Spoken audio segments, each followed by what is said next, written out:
Cute Times with Friends, the chapter, Attack on Titan, chapter 136 review. It's been a month and we are back.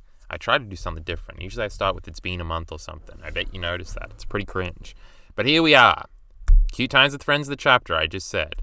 That's how I would sum up this pretty great chapter overall. Chat is telling me, Chat is on the screen. Chat is probably saying hello to everybody in the YouTube audience, saying something clever. I told them to insult the YouTube audience so they'd come over to Twitch next time. Lots of Gabi stuff going on. But fucking not in my goddamn hair. It's been a month. What was I saying? I was about to get into something. Chat was telling me earlier that there's been some negative pushback against this chapter. That's stupid. Cringe. This chapter was fucking great. I'm going to say the word cute about 1,000,000 times in this review because that's what this chapter was, and there's nothing better than being cute. But it was really just a continuation from the last chapter. We got quite a few. Nearly a completed fucking PowerPoint if we scroll through quickly here. Maybe we didn't finish up the last slide. We were doing it on stream just now. Stream chat was yelling at me, telling me to finish it. They were being very mean. So here we are. I don't know, do we have anything else in the intro to say? The anime has started since last time. That's funny. But whatever, let's fucking jump in. Overall takeaway, cute shit, fast-paced, desperate tone, great chapter. Look at me summarizing my shit. We got the little Bertholdt image over here. This was pretty fucking sick. Bertholdt around. You have to have the poster child of the entire series in the final battle somehow. And here he is, staring down the female Titan. Arse shot covered up a little bit. That's not very cool. This chapter is what we in the business call a great read. This shit breezes past with a whole lot of great and cute character interactions, character progression, plot progression, and a fast pace, all while feeling desperate and hopeless in all sorts of different ways. Desperation to stay alive, to save Armin, to have to kill Eren, from Mikasa mostly. This is not an all-time chapter, but I think it's better than last chapter, and I really liked the last chapter.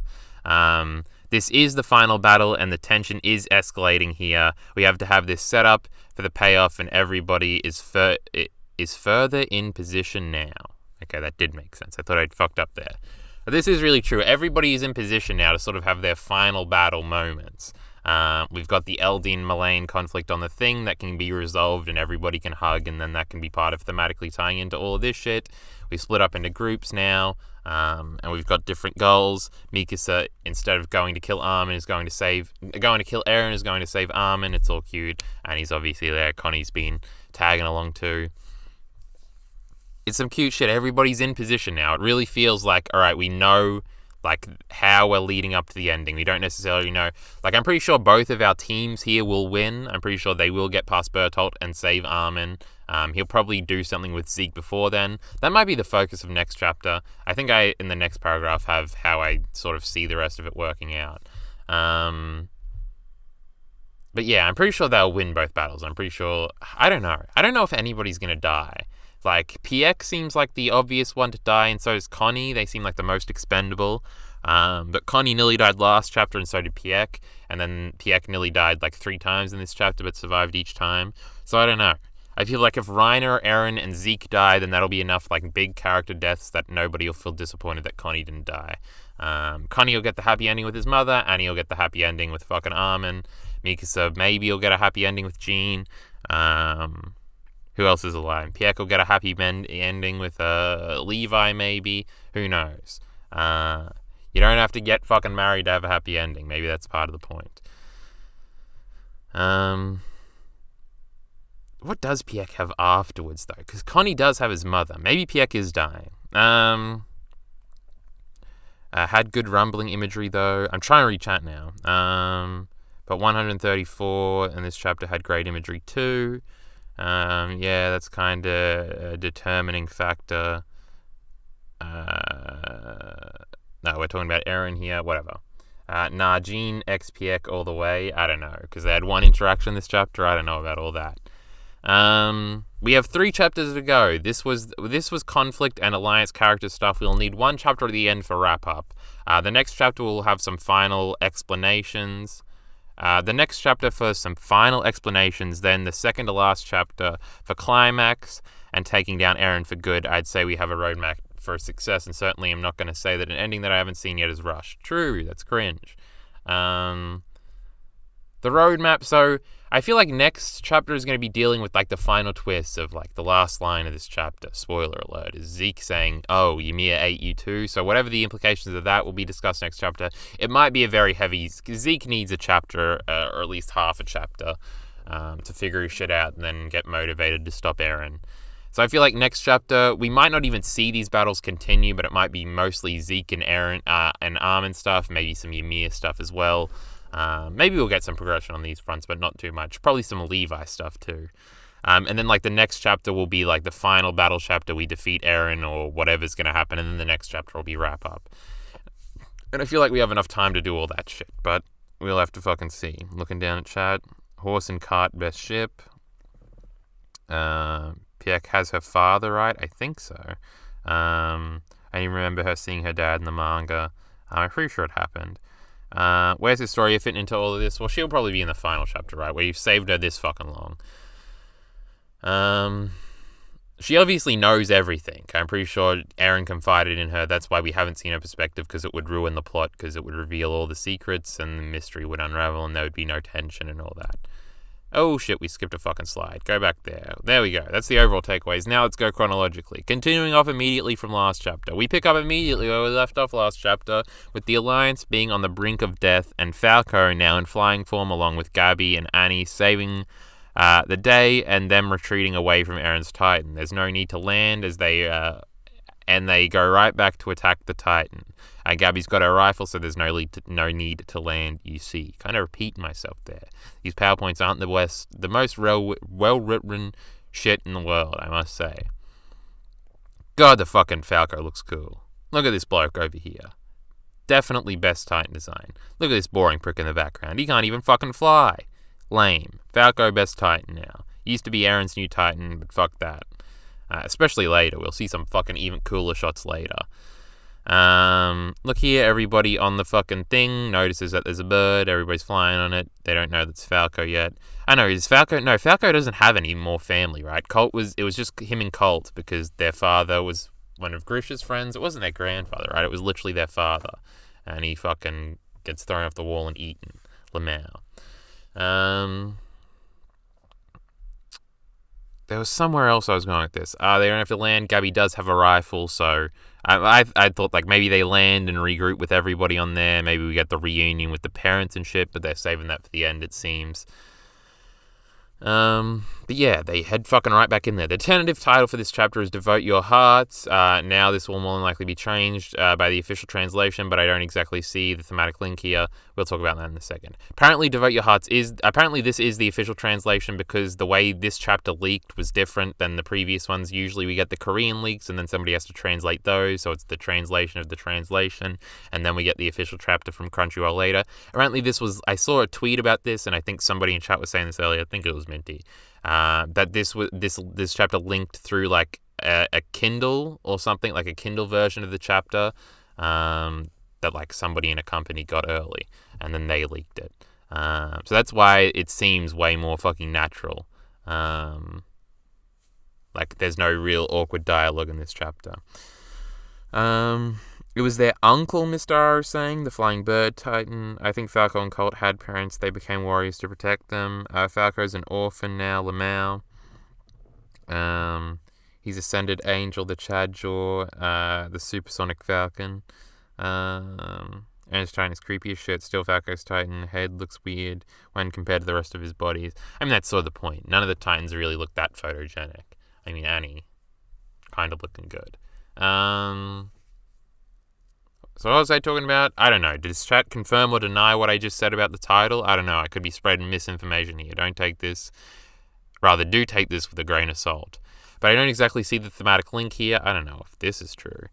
This is referenced by Levi when he's thinking about Erwin and the previous scouts and a sentiment that endorses the Alliance, but we'll have to think more about that. Also, look how cool Falco's Titan looks. Real shit. True. We were just talking about that. We'll talk about how it endorses the Alliance later. We'll talk about the fucking Devote Your Hearts bit of the chapter later. That was stupid, who cares? What happened to Kiyomi? Okay, I wrote that like 7 hours ago. It's 7 hours later. Everything's changed. What happened to Kiyomi and Yelena back on the boat? This is addressed really at the beginning of the chapter.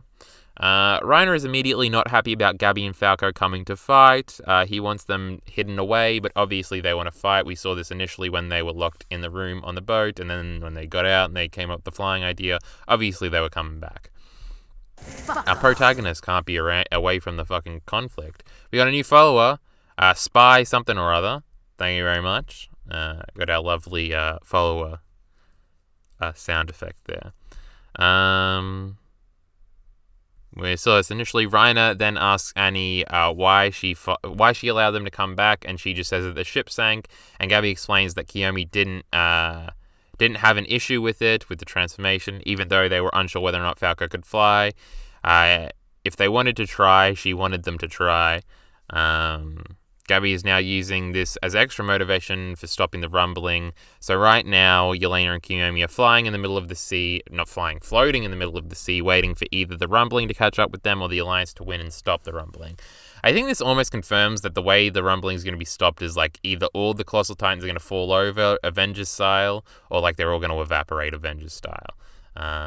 There's a meme, Red Letter Media has the meme where there's always the big fucking blue light going into the sky and an army of completely not useless, what is it called, throwaway villains that the heroes can beat up. I don't think the heroes are going to be beating up a lot of Colossal Titans, but it's kind of the same thing where like the army doesn't really matter. You just got to kill Eren and then it'll be done, and conveniently they'll all float away so you don't have to deal with the collateral damage of having an army of monsters still running around New York City in Avengers 1, or a bunch of Colossal Titans still just standing there in the world of Attack on Titan after the aftermath. But still, I wonder where did Gabi find another anti-Titan rifle than the one she had? I don't know. Who cares? And being controlled by an alien parasite, Control Bros 1. I don't know what. Oh, never mind. Then it's talking about. Yelena is a tsundere android saying Aryan versus White Walker ending. Arya versus Eren. Arya versus White Walker ending. Gabi gonna 360 no scope the centipede. True, that'd be Pog. The Arya thing was based. But yeah, I think that's enough chat for now. I was gonna say something else, but I think I've forgotten. Fuck me, what was I gonna say? Fucking chat distracted me. Yelena Kiyomi is the true lesbian ending. No, it's not. We still didn't see Ymir this chapter. Ymir's old Jaw Titan. What are they holding out on? She's coming back. What the fuck was I gonna goddamn say about this goddamn fucking slide? Fighting stuff allowed to come back. The ship sank. There's the cute bit where Annie just doesn't explain anything and just says the ship sank and doesn't care that everybody's going to be like, well, what the fuck happened to Kiyomi and Yelena? But then Gabi explains it away. First of Annie's cute moments in this chapter. Gabi using this as extra motivation. Middle of the sea Avengers stuff. I got sidetracked on talking about that shit. I give up. I forget. Falco and Reiner remember their promise about Gabi. Look, we got two different images on one slide. Are you proud of me? That's extra work I did for this fucking PowerPoint. Leave a like and subscribe. Hey, subscribe in Twitch chat or whatever that is. Reiner resigned to the fact that Gabi is here on the front line, goes to Falco and reminds him of the promise Falco made to him on the trade heading back to Liberia at the beginning of the arc about saving Gabi from this dark future, and Falco says that he will save her. These boys don't realize that they aren't dealing with some damsel here. She don't need no man. True. But yes, they remember the fucking promise. They want to protect Gabi Lamau. I wonder if it will literally be a character arc of them learning that they don't have to protect Gabi, that she can protect herself, or if it'll just be Falco, like, actually protecting her.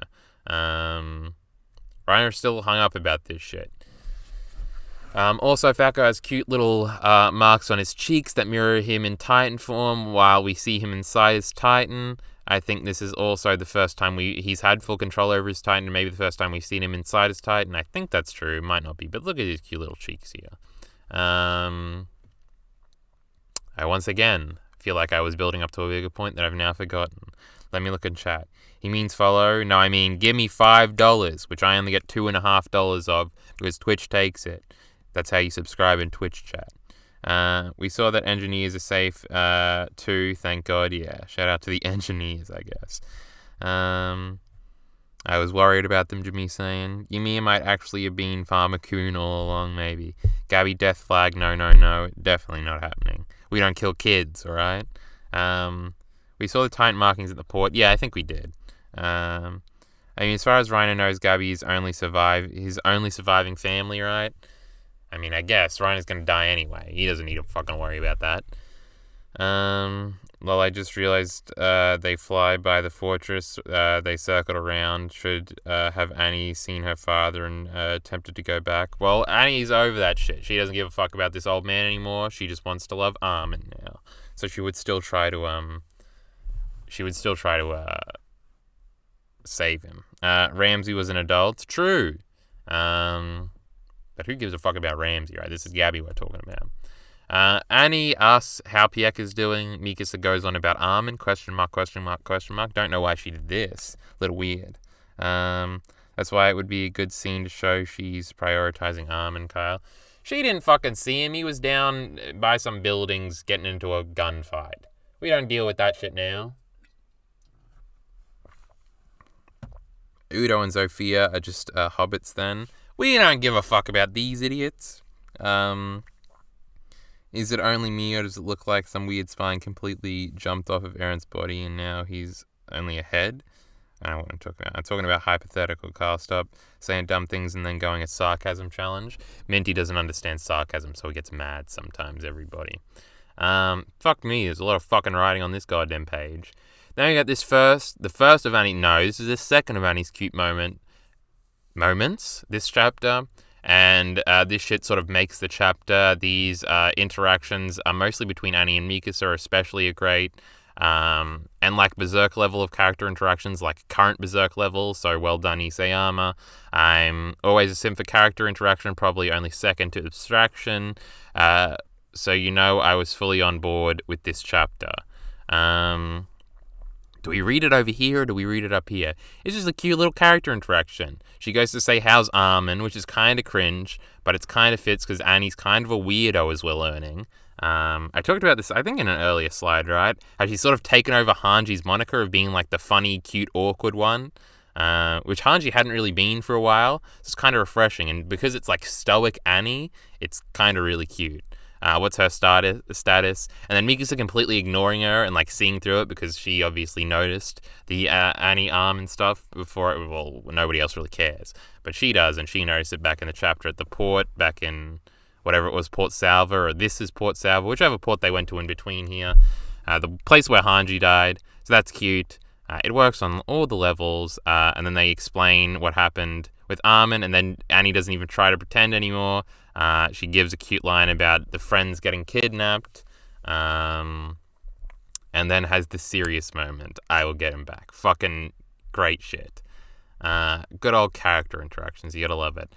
The moment in question is Annie asking where Armin is, only to try and cover it up and say that she's actually asking about Pieck, only for Mikasa to ignore her and just get to the heart of it and tell her that Armin has been captured by a Titan and is likely up Eren's ass. Annie has a cute line about kidnapping, then a serious "I'll get him back" line. Juxtaposition is cute when applied like this. Now, I say the Hanji thing here. Now with Hanji dead, it's sort of fallen on Annie to be the awkward, funny one, and I'm totally here for it. It's cute as fuck, and unironically great characterization. It's awesome. How much focus she's getting in this finale of ours, it's validating 12-year-old me in all of the ways I'm proud of. I'm a fan of, rather. True! We went over all that just then, though. Kai was neglecting his Attack on Titan responsibilities so he could get some gaming in earlier this stream. True. Bertholdt is so cucked, Lamau. And he shows some remorse for Bertholdt over here soon. Mikasa was like, don't bullshit around me. I wonder if warrior supporters or whatever call Annie a traitor and hate that she's used Pieck's safety as a cover. Maybe. I don't know. Minty's always going on about these warrior stands. It's not being cucked if the girl you like somebody else. If you're right there, I'm saying Bert is watching through paths. True. Reiner actually wants to know how Pieck's Pieck's status, and Levi splits up the group. It was extra cute then that Reiner, like, we're not throwing Pieck completely under the bus. Like, Reiner wants to know how she's doing, and going right back to this was cute right afterwards. I'm telling you, character interactions this chapter were fucking strong. Reiner then, actually concerned with Pieck's safety, me too, damn it, she's a queen, true, and it's explained that she placed the bombs but was attacked by the Warhammer. The trigger is still there for the taking. However, Gabi's reaction to Pieck's situation is real cute as well. Character interactions. We're hitting on all the fucking bases here. Look at Pieck. She's kind of covered up by the panel here, but she's like, well, Pieck's in trouble? But I love Pieck. They're going to go save him. Levi then decides that they can do both things, save Armin and save Pieck and explode the bombs. It's cute that he's sort of become the default commander now that Hanji is dead and Armin is captured. Is Armin going to get a chance to actually lead at this rate? They obviously, for this plan to work, will have to split up into two groups and attack simultaneously. Is Armin going to get any leadership situations? He kind of was in the plane, but like, is he going to be separated from everybody else until like the climax? I wonder if Armin actually will get a chance to lead. It was kind of like everybody sort of assumed Armin would eventually become commander at some point, so it's sort of a narrative beat we had to hit on. I wonder if he'll actually command in the story, or if it'll just be like a title. We'll have to see. Save a donation for the final chapter. Who's donating? Levi's tired at this point. Do warrior stands actually exist? I didn't think so either. Minty is adamant that they do. We're down to 45 viewers. Pathetic. We were at 50 before. We're embarrassing ourselves. That's it for that slide. We're kind of going through this shit breezy quick. It's a lot of character interactions. Not really a lot of speculation to happen. We'll speculate at the end, though. I'm loving it. Everybody decides that it's unavoidable. Eren must die. Pog. Levi then continues his speech, coming to the conclusion that they can no longer be concerned with Eren if they have any intention to survive this ordeal. They are already underdogs and they can't put another handicap on themselves. We then see everybody process this. Levi says stoically that there's a bunch of things he wanted to yell at Eren, clearly masking his sadness at this outcome, but he's basically like, well, too bad, we gotta fucking take him out. He's a sad boy. Eren's like his little son. He's not too happy about all this. Connie points out that I've never really thought too seriously about Levi being a father figure for Eren, but it's kind of true. More than an older brother. Like, I don't know, your older brother kind of beats the shit out of you all the time. You know, I'm the older brother, I know. Father figure, maybe. We don't have time to think about this. That's for my fucking Levi video whenever that comes out. Connie points out that they would already be dead if not for this flying miracle, and he sort of goes on about it. Connie has a little thing, I don't want to give up on Eren either, but we kind of got to do what we kind of got to do. Then Jean comes out and just says that they need to kill Eren. Mikasa is still mortified by this. Isn't it cute how much Jean cares about Eren and wants to avoid killing Eren? Remember when they hated each other? Him being the last one to say something maybe is a Jean/Mikasa tease. I'm not sure. Maybe I'm just hopeful. Mikasa still has not stated that she'll do it though. I don't think she will. She still hasn't committed to like, all right, I'm ready to kill Eren now. He's gone too far. Instead, she's distracting herself again by saving Armin, which is good. She doesn't want both of them to die when Eren's almost certainly going to die. So she'll have a conversation with him. It's overdue at this point. We need to know why he said he hated her and all that shit. But he's going to die. I'm sorry, Mikasa. It's just a fucking thing. Levi's everybody's daddy, though. Sounds abusive. Kyle has a younger brother. I mean, sometimes you just got to beat up your younger brother. How normalized is incest for you? Kyle is an Eren-y shipper? Does that mean Eren Levi? Everybody's been pressurizing Mikasa to do what they want to do. The scouts, Eren, and even Armin at this point. Mikasa has always done things out of kindness and affection. She even saved Gabi, who had killed her friend. Not to mention Mikasa has a personal responsibility of choosing the right answer. But she's extremely conflicted right now. I feel the right path would be anything that she does out of her true, honest will. Well, I don't know. You probably shouldn't do what you want to do all the time. That's kind of awful and bad. Kyle, mortified means embarrassed. It means whatever the fuck I want it to mean in that context. You understand what I meant. Sometimes you need to beat up your brother, Kyle 2021. That is definitely the most truest statement you ever heard. Annie figures out a way to quell Mikasa. Annie then, this is a cute interaction over here. I almost just want to read it. Just focus on saving Armin. You don't need to do anything else. They're like both sad little girls. Oh, it's so cute. Annie then, likely relating to the position Mikasa is in, knows exactly how to spin the situation. I didn't process anything I just read, so I have to read it again. Annie, then likely relating to the position Mikasa is in, knows exactly how to spin the situation so she'll take action. She tells her to just focus on saving Armin and let the others deal with Eren, and tells her she doesn't have to think about anything else. I don't know if this is a tease for more Ackerman stuff, or simply Annie and Mikasa are so similar that she also likes it when she can focus on an objective and not be distracted by the repercussions of others' actions. Whatever it is, Mikasa agrees and functions well throughout the rest of the chapter in an attempt to rescue Armin. Their rival-turned-friendship relationship that's been slightly teased previously but fully comes into the forefront this chapter is really fucking cute, and they play off each other very well, and they are very protective of their boys. It's great. All true, all based. There was a point in here I wanted to elaborate on, but if this fucking stream is anything to go by, I'm not going to elaborate on it because I'm going to forget.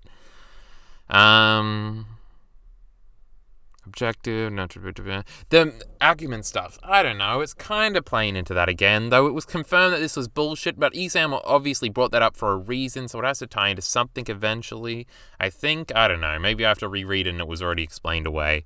I know Zeke said that it wasn't real and that Mikasa just loved him and Eren didn't figure it out because he's a fucking shonen protagonist moron. Don't let Miller hear that I called it a shonen thing.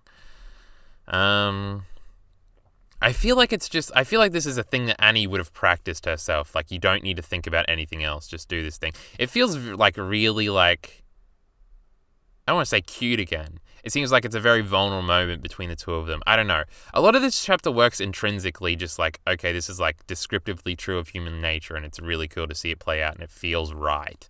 I don't really know how I can talk about that without saying what I just said, because that doesn't fully encapsulate why this works so well. And if somebody didn't understand why it works so well, I really couldn't explain it to them, and that's kind of my fucking job. But there's just an intrinsic nature of like descriptive, this is how people act, like, yes, this fucking bit works here. It also works with Zeke playing with the sandcastle at the end. And I think there's another moment in the chapter that I can't think of right now that I think is really descriptively good. Well, never mind, then's here to understand what I just said. This is true, but color isn't real. Kill me. Nothing is true, just like color. Mikasa is a sub who likes and needs to be told what to do. I mean, her dream is kind of to be a housewife, and Minty's already heard me going on about this. Their interactions were cute AF. Annie, we need to focus on my boyfriend, not yours. I saw that Titanfolk comment too. Pine Kit, stop stealing fucking lines. But yeah. Eren really committing genocide because he's so dense, based. I think I kind of understand it, but it's not as deep as you're making it out to be. It is! It's descriptively authentic. It's what makes Attack on Titan great. It's what originally was so appealing to me about the series. But fuck you. Gabi reminding us why she's a queen and something about a centipede. Gabi mentions, remember this moment? It was great. Second best moment in Attack on Titan, don't forget. Gabi mentions that when she decapitated Eren with her rifle, remember that shit. What was I thinking about the other day? I thought like something new was like the best moment in Attack on Titan, like something I had thought about, but I can't fucking remember what it was. Because I remember thinking about how I would have to change that video and the list, and something was better than the Ymir stuff. But it wasn't something that happened recently, I don't think. Was it just something like a scene I thought of in my head? I'm fucking in between two realities right now. Ignore what I just said. Gabi mentions that when she decapitated Eren with her rifle, remember that shit, she saw a centipede thing come out of his body attached to his neck, and that if they do that again, decapitate him with the bombs, that is, maybe that'll happen instead of outrightly killing him, which helps put Mikasa at ease at least somewhat. Also, now everybody is vaguely aware of the centipede, which could be important later. Also, isn't it weird that that thing there, this thing next to us here. Look, I figured out how to do these cute arrow things. Be impressed. Is literally what the Titans are. Pretty cool. I remember I think when I was writing the PowerPoint, I just like sat for a minute. I was like, holy shit, this is Titans right here. This fucking spine thing. Like, whatever a Titan is, this thing is kind of the essence of it. Isn't that wacky and weird and cool? Pretty cool. Annie can't stop being cute for a second and says gross. Oh yeah, another cute Annie moment was her just saying gross, and in reaction to this, everybody ignores her. She obviously didn't see any of this. She also just got the rundown of why Gabi is fucking a god. She didn't know she decapitated Eren with a fucking Titan rifle. That's the coolest shit I ever saw in my life. I love how everybody just ignores her. Also, she's finding out why Gabi's a queen for the first time. I just explained all that. Oh no, we're getting to the worst part of the chapter. Mr. R was saying he loved this part earlier. Maybe you can defend it in chat for us. Pretty ghost, to be honest. Didn't we already know this shit about the centipede? We did, but I don't think they did. They didn't see Ymir's backstory, right? They kind of know that the Titan Eren's currently in looks like a centipede. See, Kyle, I'm telling you, it's all goddamn a Tokyo Ghoul reference. I don't know shit about Tokyo Ghoul, and stop being vague. Know what have been cool, hey, shut up, I'm trying to read this. When I said shut up, it's because my fucking phone scrolled down. Doesn't make any sense. You can see the shadow of the centipede. What if it isn't a shadow, but it's actually there, but only Eldians can see? What the fuck? Look, there's a little shadow. I don't know. Fuck off. I don't want to think about that right now. That feel when the race war slide of the PowerPoint has huge 13 out of 50 like text. Pretty sus, Kyle. I don't even understand why it's sus. I'm not going to lie, I would have preferred if the nature of the spinal creature was left ambiguous. It kind of still is. There's not some origin story for it, really. Death, the worst part of this, feels so predictable. Well, everything's fucking predictable. That's not why it's bad. Dragon Kenkai reference, though. It's all clicks. I don't know what Ali's talking about. I mean, I guess the only defenses I had... I think the defense that Mr. R is going to give, I have in this bottom paragraph here. So, is a speech was given to everybody who's listening, and immediately upon doing the guns, yeah. I just will be the same. I can't keep reading chat. We gotta keep moving forward here. Lamau, I said the thing. This was fine, and I shouldn't make fun of it this way, but I think we all rolled our eyes while this was going on this chapter. Here we had the Marleyans setting up a cannon to hopefully assist the Alliance, only for the Eldians at the fort to rock up. Is that an Australian saying? Rock up? I feel like that's like an Australian thing. I don't think I could hear a Yank voice saying rock up. When the Eldians at the fort rock up, and for them to get into a standoff pointing guns at each other. Mr. Leonhardt tries to calm the Eldian troops down, and I like that the Eldian troops point out that they could kick the shit out of the Malayan troops since they have way more fighting experience. Then as shit is about to get real bad, the commander dude shows up and shoots. And shots are fired, and then we cut away, but he definitely shot into the air. He's pointing the fucking gun up, he shot in the air and said, everybody, we should love each other. Thematically, remember my speech? Mr. R is saying that he likes that, and I'm just gonna say this now. This obviously works thematically as it shows that the world did not just suddenly forgive Eldians. These soldiers kind of have, in theory, forgiven the Eldians because of the speech. They resonated with the speech. They're like, yeah, we should do that. But then, confronted with Eldians, they revert back into their hatred. And this will probably only be resolved right at the conflict. And this will probably only be resolved right at the climax of the conflict. I think I meant climax, right at the climax. So while Eren falls, the Eldians and Marleyans get along to prove him wrong. Side note, it's great that the Alliance doesn't care about what's happening on the ground. I should talk about this part before I talk about this part. So yeah, if they all have a big moment where they hug each other, this bloke's got a fucking shovel, he's ready to go. And Eren's falling down, they blow off his fucking head, he looks over and they're all kissing. A literal gay orgy would be the best way. That wouldn't be cringe, that would be fucking base. So that's the only way Isama can get out of this fucking cringy hole he's written himself into. The part where they've sort of accepted in theory that we should all get along and be friends, but they can't really do it in practice, and they need one more stance before they can. Yeah, it's pretty cool, I like that. Cutting away and trying to convince us that maybe they shot each other is kind of is kind of like a fucking Naruto cutaway where it's like, we all know what just happened, Kishimoto. Don't fucking cut away like that, you idiot. It feels like Attack on Titan is kind of better than this. Not in terms of thematically or even how obvious this is. Isayama is subtle until he's not, after all. But just in like the way... The cutaway is really what does it. I think that's what annoys everybody. Like, we all know that these fucking idiots didn't just shoot each other. If they did and we cut back to this, this will be fun to laugh back at in the future. Because that would kind of be interesting. But definitely not. Especially when Mr. Leonard is in the front and we know he's got to kiss Annie on the cheek. Not on the mouth like Armin. At the end of the series. Unless he does die here, that could be a thing, and then Annie gets to say goodbye as he's bleeding out. I don't know. Forget it. We'll talk about speculation at the end. Side note, it's also great that the Alliance doesn't care about what's happening on the ground. There's like a shot right after this. God, Falco is so cool. Look at him. Look at him go. But there's a point where Jean's like, these idiots are still shooting at each other as they're flying away. And it's like this massive point. There's a lot of pro-Alliance stuff that's like proven in this chapter. The Alliance doesn't care if, like, the world has forgiven Eldians. They're not, like, hoping that all of the world's problems will be solved by them stopping Eren. Even if the world still hates them, it's still worth it to them to stop Eren because it's the right thing to do. Based, moral, let's go. That's why the Alliance is some king shit, and Jaegers can't compute that. It fucks up their brain. They're not doing it for selfish reasons. Being good to other people. Saving other people. What's going on here? What about my people? They're fucking stupid. We're all caught up on that. But the fact that the Alliance doesn't care and they would still do it is fucking... That's the real shit. That's the moral superiority there. That's the moral fucking high ground. And that's all that matters. The moral battle, if we win the moral battle, we'll win the fucking physical battle. This is fucking storytelling after all. Falco is kind of based. Let me check in the chat. If they shoot each other, that'd be Kino. Well, never mind then is saying... True, the gay ending we're all waiting for. Scratch the lesbian ending, we just need the gay ending. It would be based. What a subversive ending.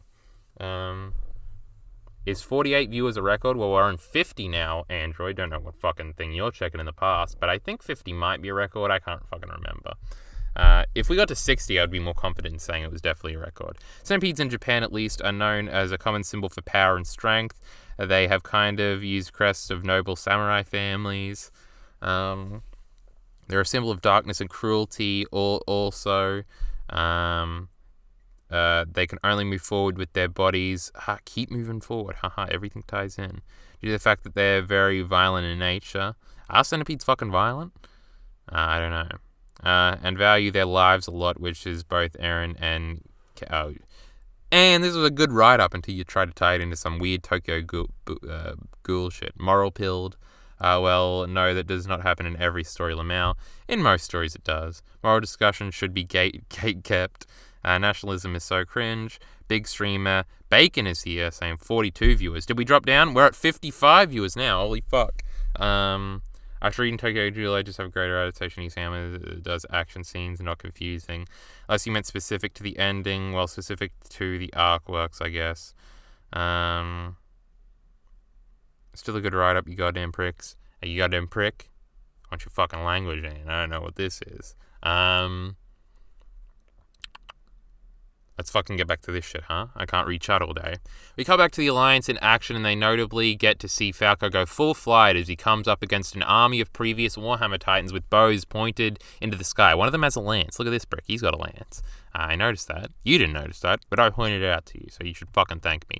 This one's got a crossbow, it looks like. No, he doesn't. Look, that's his arm. They all just got normal bows. This one's kind of got a bow that hooks out at the end. So is this one. That one, not so much. Pretty cool. Where were we up to? Pointed into the sky. One of them has a lance, which looks fucking sick. Only for him to one-up them by zooming past them, making an absolutely sick pose here to the right. Look at those arm muscles. True, look at this fucking idiot. He's fucking awesome. He's got his little fucking hand things here. He's fucking doing a little thing. I'm doing it in the car, right? Do the fucking motion with me. And he's zooming down. It's sick. What the fuck is this thing they're holding on to? I guess Gabi set up and fucking Annie set up a net here, right? That's what that is. They all grabbed onto it last chapter, that's right. They didn't have to grab onto Ymir's hair this time. But this shit's sick. Look at this fucking pose. God. Slowly been coming around on Falco, I must say. Falco whizzes past them, no problem. Best Titan design, maybe. Fuck Eren's new Titan design. Look at that pose. Look at that fucking pose. That's some sick shit. Let's keep going here. The group splits up in some very cute ways. Everything is cute this chapter. Oh, I can name... I usually go with the name of the PowerPoint, but I'm just going to call this chapter Cuteness Overload. Attack on Titan chapter 126 review. Well, 36, whatever we're on. While Falco is approaching Eren at massive speed, the two groups split off... Oh, there's three groups, you fucking idiot. You say that at the end of the fucking sentence here. Not the sentence, the paragraph. Gross. Split off, and the way they divide is great. For late game character interactions, as Mikasa, Annie, and Connie are grouped together, while Jean and Reiner are grouped together, and later joined by a rescued by herself, Pieck, while Falco remains flying with Gabi and the injured Levi still riding on his back. These groupings obviously allow Mikasa and Annie, apparently the best duo in Attack on Titan, to play off each other, which is pretty cool, while Connie is given something to do, and Reiner and Jean, whose relationship had a lot of focus last chapter, and in the other chapters preceding that, like when they had the meeting and shit like that, the Marco stuff and all that, had a lot of focus last chapter, remained together. It's also a mix of Marleyan Eldians and Paradisian Eldians in every group, even the one in the sky. The Alliance says diversity is our strength. Based. But yeah, all that shit's cute. The way they divide the things, very, very well thought out. Jean and Reiner have come to grips with each other. They want to kiss again. That's some good shit. Maybe Mikasa and Annie should kiss. Maybe. Maybe that's the lesbian ending we need. Both of these fucking boyfriends die. How about that? Connie is just sort of tagging along with them. I don't know. Connie's big moment is going to be when his mother turns back into a human and he gets to hug her, and it'll be cute. That's going to be Connie's last scene, unless he dies. But still, instead of jumping out of planes, they are jumping off of birds and transforming. If you go back 10 last-minute predictions 10 months ago, I would never shut the fuck up about how he had to have a Titan shift to jump out of a plane and transform, because it would be fucking sick. And we've got that a lot recently. Reiner's done it twice now. It's still pretty cool. Does Chad have anything to say now at the end of this? I want Falco versus Bertholdt. Saw Titanfog that Eren's master plan is letting the Alliance... I used to talk about master plans. Come to him and gave Falco Beast Titan powers through paths. Mikasa and Annie traveling the world together after this is all done perfecto. Freeberry is here saying howdy. Little late Freeberry. We have 53 views now. Lib moment. Diversity is our strength. Yes, based. Ganasha 100. Why does Falco need motivation, mate? Why does Falco need motivation? He was trying to say the bleeding story is out in the Wiley. I don't think he's talking to me. He's just trying to save as many people as he has. Mr. R says something I think about the Infinite Titans as well, is how they're not really any gravity to their constant arrival. They aren't getting a big flash like when Zeke turns people. They just keep appearing. Yeah, I guess that's true. I don't know. Do we scroll up anymore? What's happening at the bottom of chat? Chances Armin knocked Annie in the ship? Knocked Annie in the ship? I don't think they've had the sex yet. I think that's still to come. Meanwhile, I couldn't give a fuck about Armin because he's not primary focus enough. I don't know, I'm missing messages. We're moving on. Wait, I did read this one right? Yes. Pieck is on her queen shit, Jean in awe.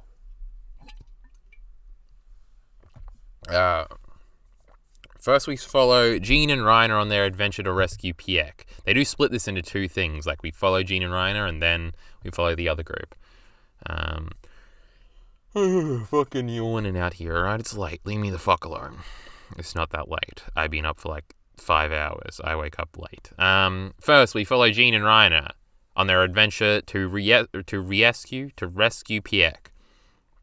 Reiner lands and starts fucking up some Titans to distract them all from Jean as he flies over to help Pieck, but he quickly gets overwhelmed as Titans keep getting summoned in his road. And is that another Australian thing? In his road? I feel like that is. And he's not exactly Levi. That was a good line, but I butchered it by fucking stopping. And he's not exactly Levi, but Pieck starts fucking destroying these morons. In probably her coolest moment yet, though the confrontation with Eren and Shinganshina was kind of fucking awesome too. She starts transforming over and over again, getting her Titan destroyed, so she can just swing around and transform again and bite more napes. Also, her initially running down the spear and commenting on how cool 3D maneuvering gear is was pretty cute too. There was a good fake-out death too, as the second one got destroyed, but alas, as she says, she's got monster endurance. We could make a sex joke here, but everybody already did that, so it would be kind of hacky. This is fucking sick. Her, like, in the middle of transforming, already going to bite this fucking Falco pre-design. Her always getting fucked up, her eyeballs always floating out like it's fucking berserk. Is cool. The second time she got killed, like when she ran off the spear and transformed again, and then that one got killed, I was like, oh fuck, Pieck is fucked. Because like Eren could transform twice in Liberia, so it was like, oh no, she probably can't fucking transform again, and she's just got killed again. She's getting killed so quickly, she can't keep transforming, right? Narrative is just like, fuck yeah, she can keep transforming, and that was sick. She actually wasn't dead. It was a good fake out. I legitimately thought she was probably dead. Ugh, fucking throat. But yeah, Jean and Orr, look at this prick. Never been a very combat-heavy individual, has he? But fucking look at that shit. It's sick. The transformation's happening here, floating down. Fuck this boy up. Real good shit. Pieck's Titan looks like a shark. This actually surprised me. I thought the Warhammer Titan was covered with hardened armor, but it actually just got fancy body tattoos. Fucking disappointing. Carl choking up when... he thought Pieck was actually dead. I know that was bad timing. It did sound like I was about to cry, didn't it? It's funny how she's kind of Batman, jumps out of the Titan. Yeah, she's pretty fucking sick. Sick and sexy. That's what we're saying. Jean can't make it to the detonator yet. I gotta fucking yawn again. Speaking fast takes the wind out of you, you know? Yeah, I thought the Warhammer didn't have a nape. Well, it's not the nape, right? It's the little thing that's connected. Or this prick isn't a Warhammer. But the one before, maybe she didn't kill the Warhammer. She just bites its head off, so it's regenerating. I don't fucking know. Leave me alone. None of these things have napes, right? They're all being summoned like Warhammer-like from the thing. No, because they're being summoned by Ymir, not Eren. I don't give a fuck. Leave me alone.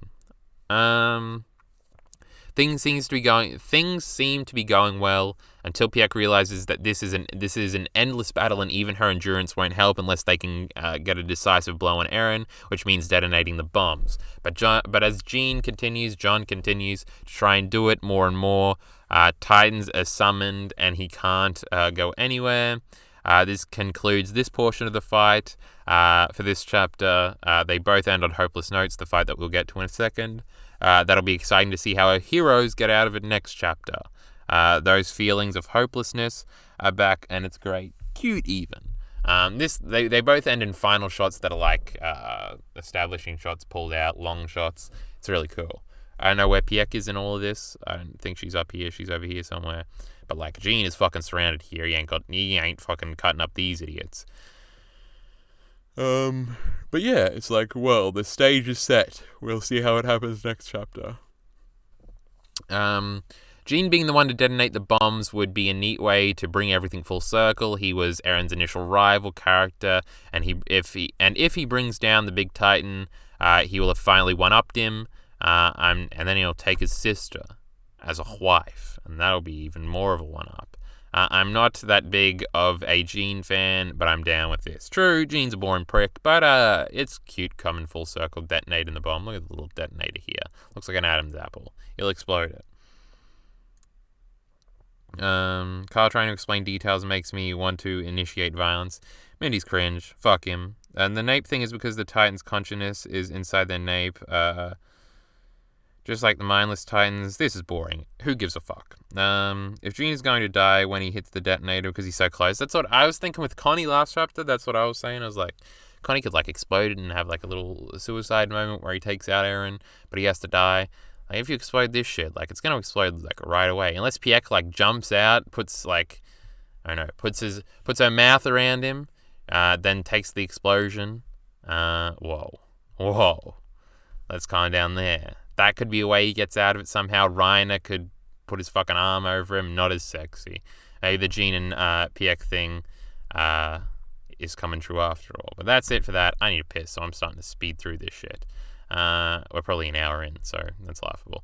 Annie being cute. Instead of doing write-ups, I was just going to read this shit. So what cute shit is happening over here? This is actually the first page. I went to read over here because I'm used to manga. I'm a Japanese boy at heart. Even Bertholdt being used as a puppet, unforgivable. This was a cute moment. Annie was mad that Bertholdt is being used. She cares about him a little bit. That's some redemption for young Bert over here. Maybe she did care, but probably not. Not in that way, at least. There, that one. And then her and Mikasa going back and forth on which one is the fucking cutest shit I've ever seen in my fucking life. That one, the pig or whatever it is, which one? That one, over there, that thing where... And we continue over here. Maybe the jaws, that doesn't help. Cute as fuck. Look at these two. A fucking comedy duo over here. Who thought the two most stoic, badass girl characters would be having funny comedy moments? It's the fucking best shit I ever saw. Mikasa, you need to take this seriously. Oh, this is the continuation here. I am. She's getting mad. Then Connie is actually the one that figures it out. Hey, the stoic smart ones that are supposed to be big powerful ones, they can't figure it out. The fucking moron in the background figures it out. Aren't we coming full circle?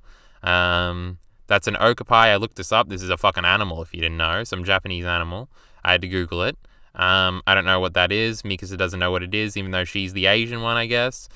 Even though it's supposed to be a Japanese animal, I think. But they're in Mali, assumedly, because Annie has knowledge of the entire world, because she grew up in a global community, not a fucking walled-off, repressive, ignorant island. I know, that sounded a little racist. Go Falco, we'll cover the pig or whatever it is on the thing. Or maybe fucking Annie doesn't know what it is. Who knows? Then we'll stop it. Let's get back Armin. And then again, the funniness is then juxtaposed with the serious, I gotta save Armin thing. It's cute as fuck on 3 different levels here. Good stuff. Now we're down to the part where we had to make the rest of the fucking PowerPoint on stream. So there's a lot less notes, and chat's gonna have to help me out. Okapis are African? Well, that makes fucking sense, doesn't it? Because we're flipping upside down Africa. No, Okapis are African. Okapi sounds like a Japanese name. Live in Congo, Lamau. Can somebody explain them chasing after the thing? It's got Armin in its stomach, so they gotta go and save him, or at least they think it does. Maybe it actually does as well, who knows? Kyle unironically xenophobic. Okay, Okapis have real long tongues. Well, that makes sense, because he fucking stuck his tongue in Armin's mouth. I thought that was kind of a way to show Mikasa trying to forget about Eren. Yeah, she's having a cute moment over here. Annie's kind of distracting her. She's kind of instigating over here. It's fucking 4D manipulative chess. Kidding. Minty has to have a JK feature at the end of everything he says. I'm guessing it was Isama's favorite animal or something. I don't know, maybe he's trying to flex that he knows where it's from and I don't. And he's specifically making fun of me. That's what I think. Levi's moment was my favorite part of the chapter. I don't know, this fucking goddamn thematic shit. This series needs to end so we can figure out what the fuck any of this shit means. Levi thinking back on what's happened and his choices. Levi is still mad that he cannot fulfill his final promise to Erwin to kill Zeke. He's completed all of his other orders, carried out all of his other orders. Given by Erwin, but is mad at himself for not being able to carry out this final order. Generational theme, no regrets in choosing Armin. Major fucking death flags here as he's literally sitting with the gang in the metaphorical afterlife. Pro-alliance sentiment about devoting your hearts to keep something absurdly innocent. Okay. Let's go through all of this. This shit is basic stuff. He wants to kill Zeke because he promised Erwin. Erwin died because of that promise, and he doesn't feel like he's fulfilled it. Generational theme. There's been a bunch of setup for this throughout the entire story, which Isama shows in the chapter. He shows the moment where Levi's sitting outside with no friends, and the 3 of them are outside, and he's kind of listening into them talking about going to the ocean and all the good stuff. And we sort of... Every fucking anime has this generational theme, alright? The Japanese love this theme. It's a cool theme. Fuck it. About how the next generation will save us. And the thing is, we've sort of got 3 generations because Gabi is the next generation. And they understand, right? They're not the xenophobic ones, as Minty would say. Whereas Levi is 2 generations ahead because he's older than Eren in the gang. But sort of imparting, the hopes in the next generation is a theme in most anime, and we sort of discussed whether or not Attack on Titan was doing it as well. It seems like it pretty much is. Like, he has no regrets choosing Armin. Talks about how Armin had the same eyes as Erwin in this scene. That's like the panel that's right down here that I had to cut off because of the fucking snipping tool. But yeah, whatever the fuck I was talking about there. I think you got the point. Major fucking death flags. I don't know. The death flags are so blatant. That, like, maybe it's not going to happen. Maybe Levi survives. I think Minty was talking to me in DMs about this. Attack on Titan, The Next Generation. Yeah, the sequel show.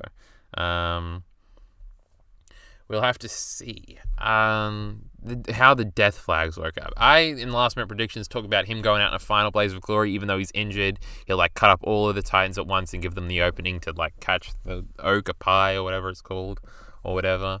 I don't know.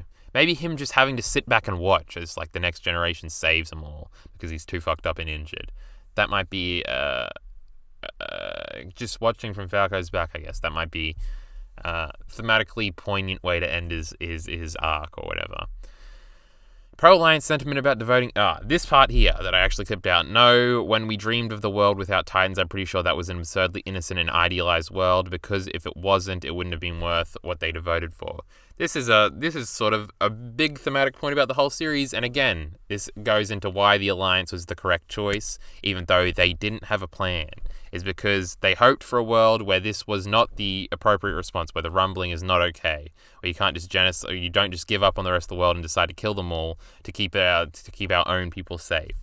It may be absurdly innocent, just like a world without Titans where everything is peaceful is absurdly innocent, but in working towards that ideal goal that can't ever exist, we can sacrifice things in order to have the goal off in the distance. We don't ever have to get there, we just have to get as close as possible to this goal off in the distance, and that's what they devoted their hearts for. It's good. I like this theme. It communicates everything. I think that is well handled here. I don't know, let's see if chat is caught up to that and has anything. Maybe the obvious death flags are a red herring, I'm hoping anyway. That's what I just fucking said, alright? Levi is fucked up the same leg that he got injured in the female Titan arc. Is it the same leg? I'm not going to pretend like I remember. Levi has to live. His character and theme is about being alive when all of his friends die. Yeah, I've said that before, right? Don't tell me this like I don't know it. I made fucking a whole video about that. But then at the end, all his friends are dead. All of his contemporaries, his, like, similar age contemporaries at least. I'm just wondering if the Curse of Ymir will actually be broken. Feels like it has to be, but I can't see how, especially with the mere 3 chapters left. Well, it's easy. Armin talked no jutsu's Ymir into taking the Titan genes out of everybody that's a Titan, so people can't transform into Titans anymore, and Eldians can no longer transform into Titans, so the world doesn't have to fear Eldians anymore because they can't transform into Titans. Curse of Ymir is gone because that was part of it or whatever. Easy. Done fucking lickety split. Shoot the centipede. That might be the way. If the founding Titan is dead, maybe it magically gets rid of everything else. Look, I did another cute arrow thing here too. No one has anything to say about my thematic discussion, huh? Chat, what the fuck? 54 viewers. 55 viewers, it says now. We're doing well here tonight. Cool teamwork between Connie, Annie, and Mikasa is cool. Now this is when Annie and Mikasa jump off. We cut back to Levi for a little bit. Annie holding a Titan so Connie could cut it was sick. She was, I think it was up here. She was holding a Titan in place with her hand so Connie could get the easy cut on the nape. That was fucking cool. I liked that a lot. It was a little detail. You may have missed it. I didn't because, God and everything. Annie vaulting Mikasa with her 3D maneuvering gear is cute and cool. The 2 C's, you gotta have them. All Mikasa and Annie stuff continues to be perfect and cute, true. References to back to the female Titan arc where Annie swung that scout around by his cord to kill them, and here she's helping out the scouts, throwing Mikasa. This is pretty fucking sick. They'd never done this before. She grabs it after it connects to her hand. Fucking swing. Sick shit. Summoning Titans to get in Mikasa's way, she cuts them up and then runs into an armored Titan and breaks her blades. She's done that before. She never learns. But Annie does the decapitation Eren. Eren through a tree kick. and takes its head off. Pretty sick, bro. That's after this. I didn't get that moment. I decided to get this moment instead because it was Annie Mikasa moment. But she does kick through the Armored Titan's fucking armor, which is pretty cool. But we have precedent for this because Annie can kick hard. She kicked through that fucking tree and then decapitated Eren back in the female Titan arc. That's still a fucking great moment. And it was the same kick, so that's cool. Chasing the Pedes gets complicated when Bertholdt shows up. Annie has to fight Bert? What the fuck? Any resolution here?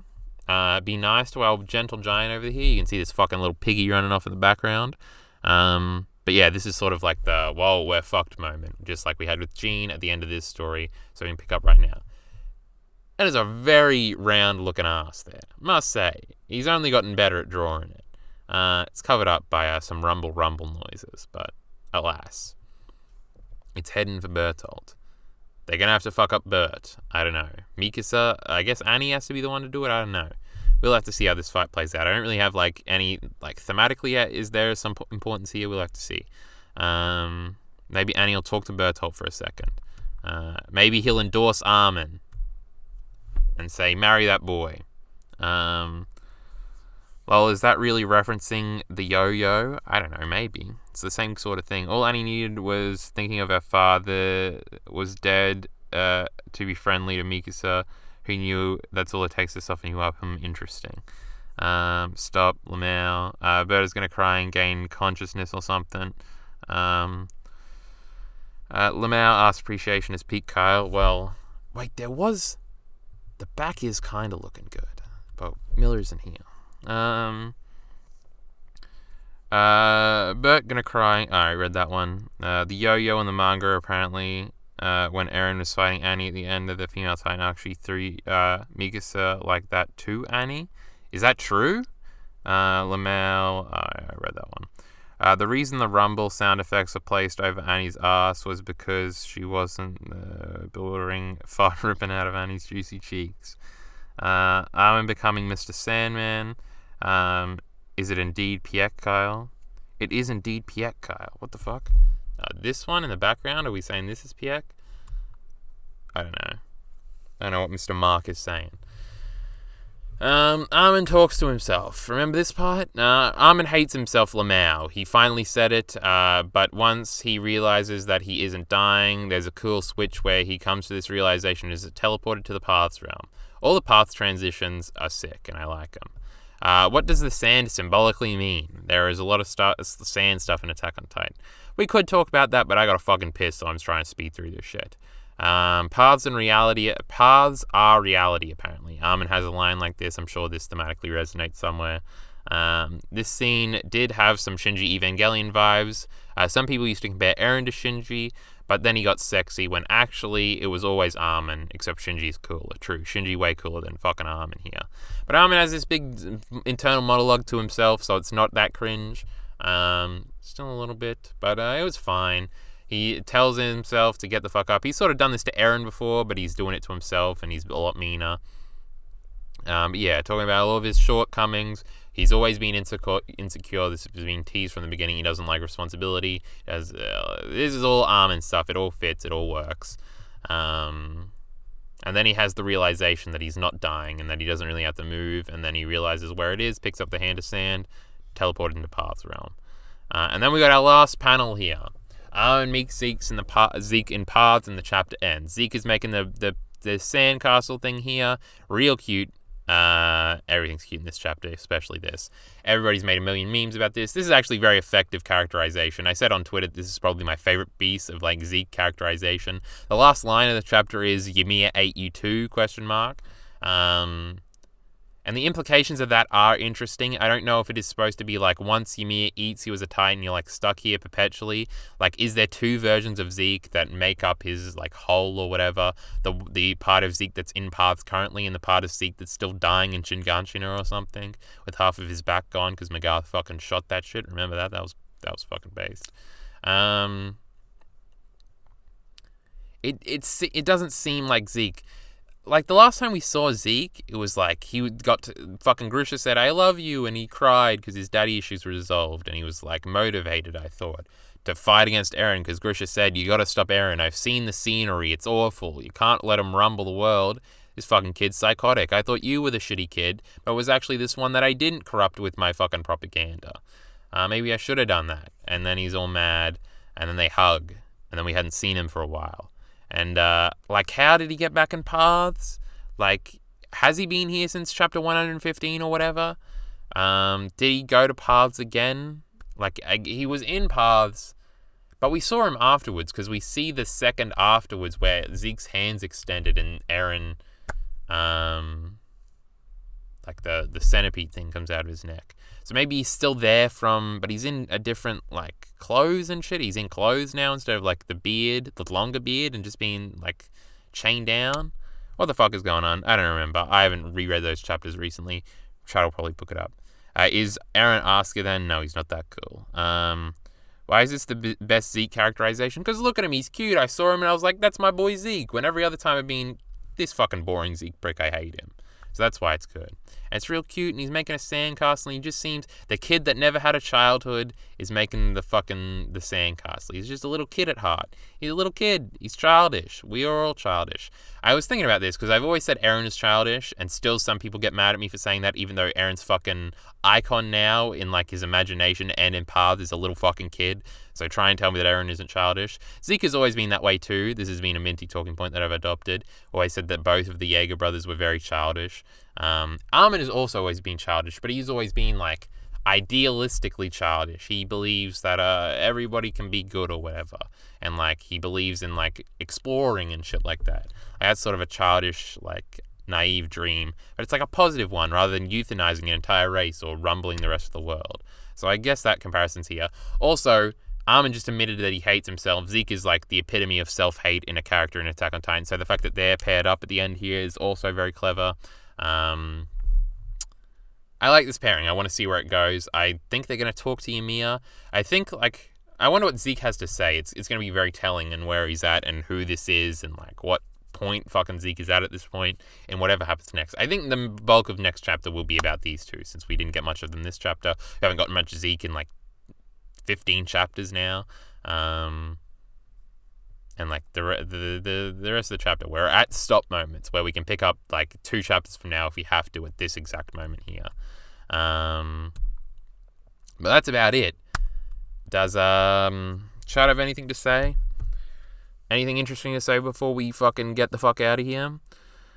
I think it's really going to be about Armin, Talk No Jutsu, and Ymir at this point. Yeah, that's what I've been predicting forever. I'm a fucking god king. I predict all this shit. But that was 4-0.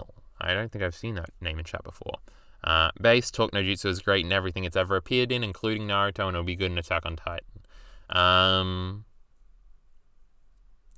People are saying he's going to Talk No Jutsu Zeke. I don't think so. I think Zeke is already down. Yeah, isn't this volume supposed to be all about Ymir? Where was she this chapter? Well, it might be a big next chapter.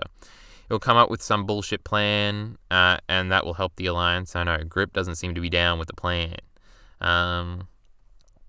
Next chapter will probably start with Historia, I hope. Historia isn't going to be there until fucking the last chapter where Mikasa goes to talk about Eren with fucking Historia after Eren's dead. She'll have the scarf. She'll give it to the kid. They'll have a talk about, oh, didn't we love that Eren bloke? Wasn't he so sexy? And they'll both be like, yeah. And then we'll find out everything Historia knew. I had the idea of Eren telling Mikasa, tell Historia the mission was complete. Haha, Eren planned it all from the beginning. He knew what he was doing was wrong, but it was all planned to fucking set all this shit up because he can see the future and he planned all this shit out. So the world will forgive the Eldians, whatever the fuck. Ymir is a worse person than Eren, unironically. I mean, she facilitated this to happen, so yeah, I think so. Ymir has so little personality that Talk No Jutsu would be so boring. But Talk No Jutsu already happened to Ymir and everybody loved it. Remember when Eren did it? Seems a little hypocritical in this end. The laptop just started to go flat, oh no. Ymir perpetuated a system for thousands of years and let Eren press the nuke button. She's a piece of shit. Next chapter should be insane. Some characters will start to get resolution, hopefully. Anybody have anything to say? We're going to end the YouTube video real quick here. I doubt Eren would have planned everything. Otherwise, Eren wouldn't be crying at the end. He'd just be at peace. That's true. This Eren shit is fucking complicated as fuck. He's got, like, motivation in both contradictory directions. We'll have to see how it all plays out. Person of Cum, a little weird, Minty. Yumi is like 11. Just an irrelevant rant. Eren is America, freedom to crush others. Yes, I'm very interested, because you can read into Attack on Titan, even more than the fascist angle, that Attack on Titan is anti-American because the character that idealizes freedom ends up destroying the world to protect his people, in the name of protecting his people. It's kind of a cute read-in. When the series is done, we'll see if we can read into that. Casidas is here. Oh, fuck. Casidas. This is a good way to shill the Nuzlocke that's going to be finishing 2 days from now. On Sunday, when we usually stream. Follow the Twitch channel so you get notified on Sunday. Look, this is a Friday. It'll probably be Saturday by the time this is uploaded. So the next day, you idiots in YouTube, and you idiots in the chat that are only here for Attack on Titan, 54 of you. Casidas is our beautiful Dodrio, our beautiful three fucking headed bird, our destroyer of worlds. We'll be taking on the Elite Four in the final of our Fire Red Nuzlocke. I want to see every one of these idiots there. At the beginning of the stream, we're going to go over all the lore that brought us to this point. Then we're going to battle the Elite Four. We're going to see if we can defeat the champion. And we'll go from there. It's going to be a hype fucking stream. All you idiots better be there. But Casidas is our Dodrio, and he's not around often, so I had to remind him, because I want everyone, because we were naming our Pokemon in our Nuzlocke after chatters. And I want all of the people that are named after the main Pokemon to be there. Minty, Miller, they're all in the party, and big member of the party, they're all going to be there, hopefully. But yeah. Everybody needs to show up to this fucking finale Nuzlocke stream. Do you agree that Levi is going to die detonating the explosive to spare Jean? That's actually not the worst shout. I shan't be attending, or maybe. Minty, you have to be there contractually. Or then some. No, that's not what you say. What is it when you're trying to threaten somebody but not really? You better fucking be there. You're not getting 50 views for a Nuzlocke, so it's hopeless. We got like 20 views one time. And Pinekit, you're one of the idiots that's always there, so don't you be laughing. You're going to be there. Me neither. Pokemon Bad. Miller will be there. Or else, that's what I was trying to think of. Anyway, Nuzlocke, you idiots better be there. Look at these shit talkers in chat saying we won't get 50 viewers. You can make the difference. You can be one of the 50. If you get the phrase or else, it's fucking streamer brain. My fucking foot is tapping on the fucking floor continuously, alright? It's nerve-wracking. That's it. That was a fun chapter. We'll be back next month. There should be a lot of videos coming out this month, alright? We should be actually getting into fucking ship shape here. We'll be releasing 4 more Patreon videos too soon, so at least those will be there. There should be an Evangelion video coming out really soon. Core themes and changing context in Attack on Titan. I was thinking about another Eren theory video. I was thinking about this Alliance video. Those hopefully will all come out this month, but probably not, you know me. Scripted videos are king. Well, they should be at least. But that being said, we've shilled all of our shit. We talked about this chapter for God knows how long. Probably an hour and a half like usual. Support links in the description below. Thanks.